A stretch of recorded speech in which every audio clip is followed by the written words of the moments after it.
Everyone experiences strong interest in the things or people they enjoy. For me, as an example, I obsessively think about painting, making music, or even making these videos. I would consider this healthy, I think. But when does it get unhealthy? In this video, I am only going to try to explain why we get so focused and obsessed with other people, such as YouTubers, celebrities, old crushes, and even ordinary people in your life. Best of all, I have personal examples. But first, let's get a slight understanding of repressed memories and the subconscious mind. This video is for entertainment purposes only. I am not, nor do I claim to be, a professional psychologist. This information is for thought-provoking and discussion purposes only.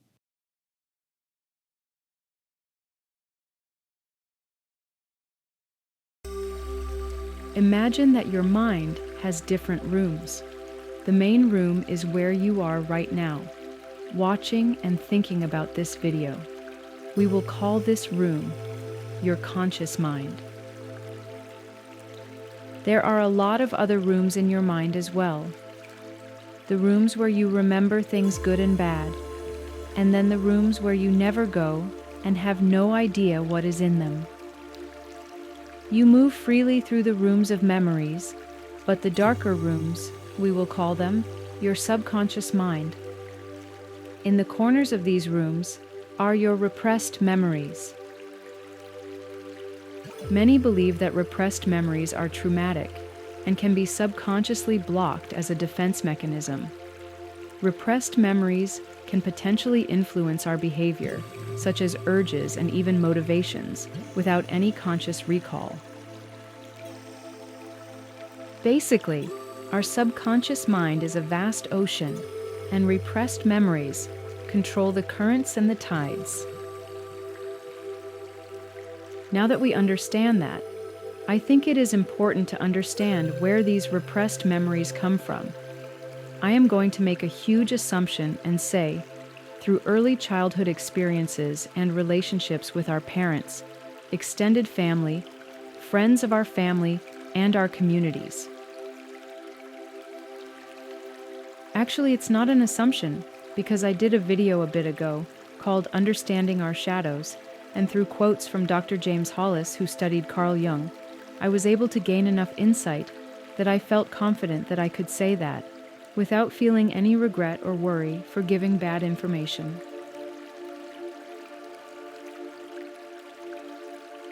I read a comment once that said, "Most people who had a loving childhood do not have obsessive tendencies because they have experienced a healthy type of love.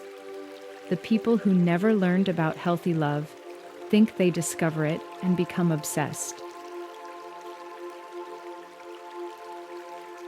I agree with this statement and wanted to share it with you.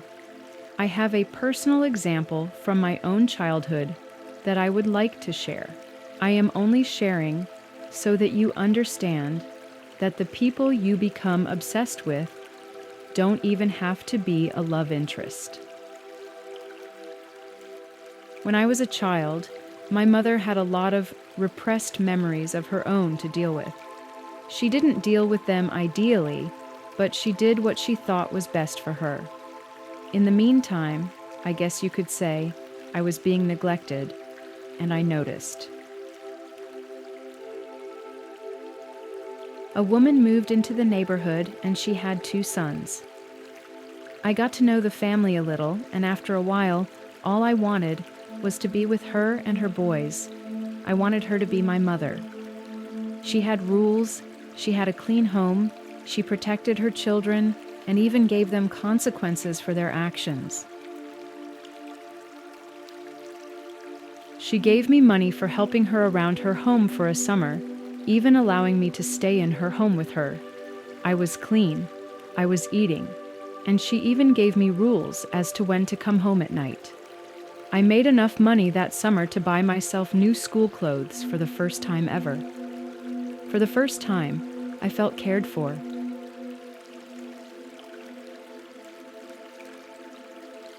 After the summer was over, she told me that I needed to go home.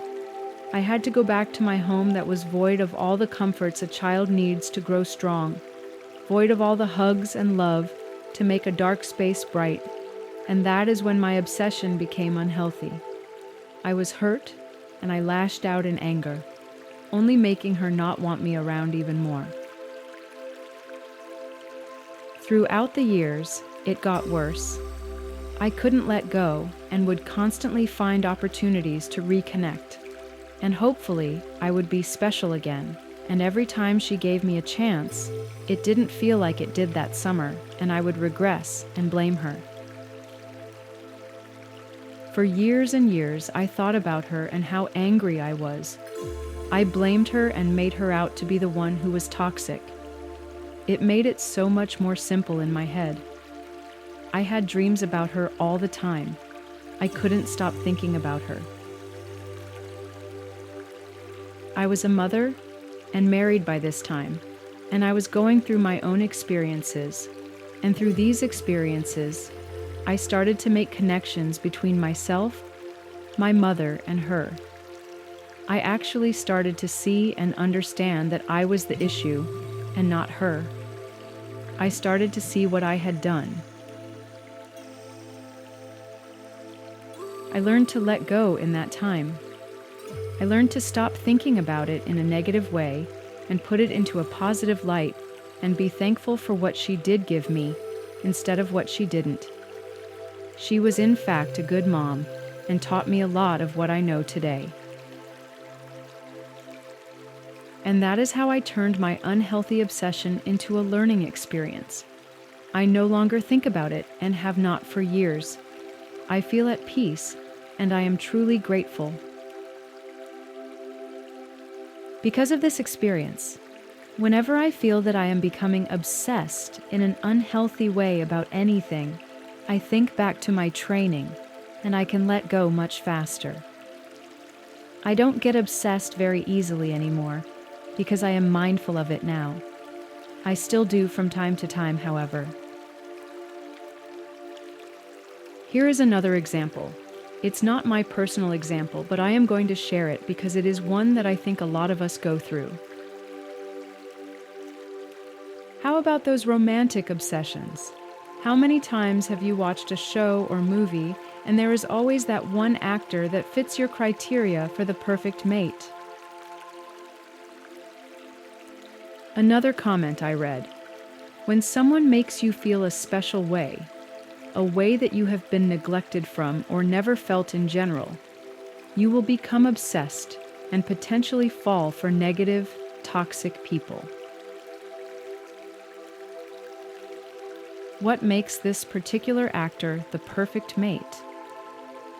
Is it because he is extremely handsome or she is extremely beautiful? Maybe he makes his leading ladies feel pretty and more desirable. Maybe she makes her leading men feel more appreciated. Could the intensity of your connection to this actor and their roles they play be an underlying desire to be like them? Or maybe you are suffering from emotional neglect and don't know it. I feel this is a good time for me to throw up the disclaimer again.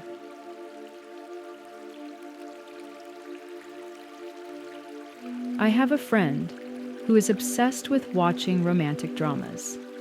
She is so obsessed, in fact, that she said she has a hard time not binge watching them, and she feels very lonely and depressed while watching them. I asked her, why not stop watching them then? She said she can't because there is something about them she doesn't understand. She didn't think it was the actors, so she then realized it was the storylines. They all had a particular theme to them. The theme that she seemed to enjoy the most were the ones that emphasized indirect feelings and slow buildup of romantic tension. She said she realized whenever the couple were in a position of, will they finally kiss? Her heart would start racing, as if she herself felt the excitement and anxiety along with them. After the kiss, she always felt so sad because she knew then that the chase and passion were over, and so was the story. After more discussion, she realized that she thought she jumped into her relationships way too fast and gave too much of herself too early in the beginning. She never actually felt that she was desired and loved fully for this reason, and that her partners only saw her as a duty instead of a meaningful relationship. I don't know if you can relate to that story, but maybe you can relate to this one. Once upon a time, there was a guy who found the girl of his dreams. She was pretty. She complimented him constantly. She whispered all her promises of forever in his ear, and she laughed at all his jokes. She was perfect. Then, just as soon as it all began, it ended. She alone made the decision that they were not the right fit without considering his feelings. He spent the next few weeks dwelling on what ifs and why me. He would constantly replay their conversations in his mind, thinking he missed something somewhere. He started to slowly become obsessed with her, always looking at her posts on social media, looking for hidden meanings, looking for signs, any signs that meant she was thinking of him and just as sad as he was. One night, a realization crossed his mind. He never actually knew her. He had only been introduced to her dopamine-fueled words and the feelings of being cherished and adored. Could it be that he actually only loved the image of her? He hadn't truly gotten to know her, to understand her flaws or her quirks. He had been so desperate for that feeling of being wanted, of being cherished, that he hadn't truly seen the person standing before him. Or had he?